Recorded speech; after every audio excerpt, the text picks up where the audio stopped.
আসসালামু আলাইকুম and hello all the viewers. বছরের শুরুটা কেমন ছিল সেটা আমি আপনাদের সাথে শেয়ার করতে পেরেছিলাম না, তাই 2024 সালের শেষ দিনটা কেমন ছিল সেটা আপনাদের সাথে শেয়ার করছি। প্রথমেই বানিয়েছিলাম আমি একটা কেক। এই কেকটা আমি অবশ্য 30 তারিখ রাতে বানিয়েছিলাম, কারণ কেক সেট হতে একটু সময় লাগে।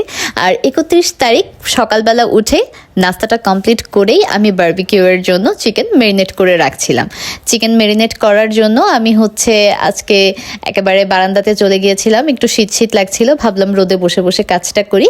আর রোদের মধ্যে ভিডিও ক্লিপ নিতে কিন্তু খুব ভালো লাগে, কারণ রোদের মধ্যে ভিডিওটা না অনেক সুন্দর আসে।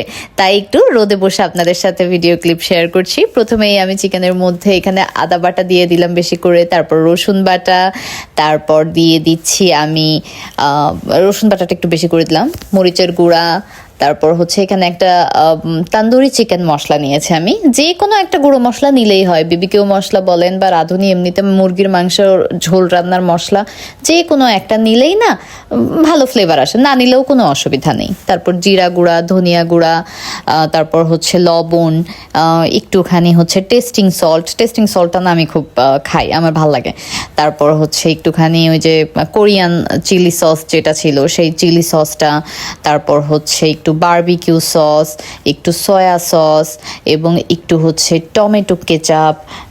এইগুলো না সব আমি ব্যবহার করি। তারপর এটাকে হাত দিয়ে খুব সুন্দর করে মাখিয়ে একদম মিক্সিং করে আমি ফ্রিজে নর্মালে রেখে দিব যতক্ষণ আর কি। যেহেতু বারবিকিউ তো সাধারণত রাতেই করা হয়, এই জন্য রাতের বেলা খাবো, তখন রাতের বেলা বের করে একবারে করব, বারবিকিউ শুরু করে দিব। আর যত বেশি সময় মেরিনেট করে রাখা হবে চিকেনের টেস্টটা কিন্তু ততই ভালো আসবে। এক একজন আসলে এক এক রকমভাবে মশলা দিয়ে মেরিনেট করে, আমি যেভাবে করি সেটা আপনাদের সাথে আজকে শেয়ার করলাম। এখানে আমি কয়লা নিয়ে নিয়েছি, কয়লাগুলো একটু রোদে দিয়ে দিয়েছি। কয়লাগুলো শুকনো হলে না খুব ভালো জ্বলে। এটা আমার গত বছরের কয়লা তো আর নষ্ট হয় না, পলিথিনে করে রেখে দিয়েছিলাম, ভালো আছে। অ্যান্ড সত্যি কথা বলতে আমার না এই বছরের কয়লাতে হাতই দেওয়া লাগেনি, গত বছরের কয়লাতেই হয়ে গিয়েছে। আর বারান্দাতে যেহেতু আমি বারবিকিউ করব, তাই বারান্দাতে একটা সুন্দর টেবিল দিয়ে একটা সেট আপ করে নিয়েছি। আর বারবিকিউ চুলা তো আপনারা দেখেছেনই, আমি দারাজ থেকে অর্ডার করেছি। বারবিকিউয়ের উপরে দেওয়ার জন্য একটা স্পেশাল সস আমি তৈরি করেছি। এটা barbecue sauce, tomato ketchup and সরিষার তেল। এই তিনটা জিনিস খুব ভালো করে মিক্স করে নিয়েছি। গ্রিল থেকে নামানোর সময় এটা ব্যবহার করব।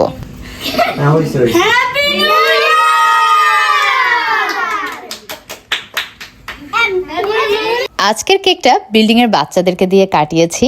বাচ্চারা কিন্তু যাই বলেন, পেস্ট্রি কেক দেখলে একেবারে পাগল হয়ে যায়। ওরাও এই কেকটা দেখে ভীষণ খুশি হয়েছিল, সবাই মিলে খুব আনন্দ করে কেটেছে, খেয়েছে, সবাইকে দিয়েছিলাম আমি। আমার ছেলে খুব এনজয় করেছে। আমি এই যে বারান্দায় বারবিকিউ করা শুরু করে দিয়েছি। এখন আপনারা বলতে পারেন যে ছাদ থাকতে কেন ঘরের ভিতরে বারবিকিউ করছি। ছাদে গেলে আমার অনেকগুলো সমস্যা হয়, তার মধ্যে প্রথম সমস্যা যেটা, প্রচুর বাতাস থাকে, প্রচুর শীত লাগে আমার। আমি আসলে শীত যখন আমার বেশি লাগা শুরু হয়ে যায় না, আমি আর কোনো কিচ্ছু করতে পারি না। এইটা 1 নাম্বার। 2 নাম্বার আসলে ছাদটা অনেক বড়। আমরা যে অ্যাপার্টমেন্টটাতে থাকি, এই অ্যাপার্টমেন্টটাতে 56টা ফ্ল্যাট আছে। 56টা ফ্ল্যাটের মধ্যে মনে করলাম যে সব ফ্ল্যাটে হয়তো বা লোকজন নেই, তো আমি 50টা ফ্ল্যাট ধরে নিলাম। এই 50টা ফ্ল্যাটের মধ্যে যদি 25টা ফ্ল্যাটের লোকজনও ছাদে ওঠে, তাদের সামনে আসলে একটা খাবারের জিনিস আমি রেডি করব, আমি তাদেরকে দিব না, কত বাচ্চারা থাকবে তাদেরকে দিব না, আমার কাছে না এটা কেমন যেন লাগে। আমি প্রথমেই দেখেন বারবিকিউ করে আমার ছেলেদের এবং ছেলের বন্ধুদের দিয়েছিলাম, তারা খুব মজা করে খাচ্ছিল। এখানে অলমোস্ট আর কি শেষের দিকে চলে এসেছে। আমি একেবারে ঠায় দাঁড়িয়ে থেকে করছিলাম। তুহিন একদম আর কি হালকা বারবিকিউ খেতে পারে না, সে একেবারে বলছিল যে পুড়িয়ে পুড়িয়ে দাও আমাকে। তারপর আমরা বারবিকিউ চিকেন খেয়েছিলাম, পরোটা খেয়েছিলাম, সেগুলোর ক্লিপ আসলে নেইনি। আমার আব্বু ছিল, আম্মু ছিল, সবাই মিলে আমরা আনন্দ করেছিলাম। তারপর রাতের বেলা তো আর ঘুমানোর উপায় নেই, এই আতশবাজির জ্বালায় কিচ্ছু করার নেই। বিরক্তি হয়েই এক প্রকার আমরা ছাদে যেয়ে দাঁড়িয়েছিলাম। খুব শীত ছিল এবং ছাদে দেখলাম যে তারাও আর কি আতশবাজি করছিল। তবে এবছর না দেখলাম গত বছরের তুলনায় অনেকটাই কম আতশবাজি হয়েছে। ধন্যবাদ সবাইকে।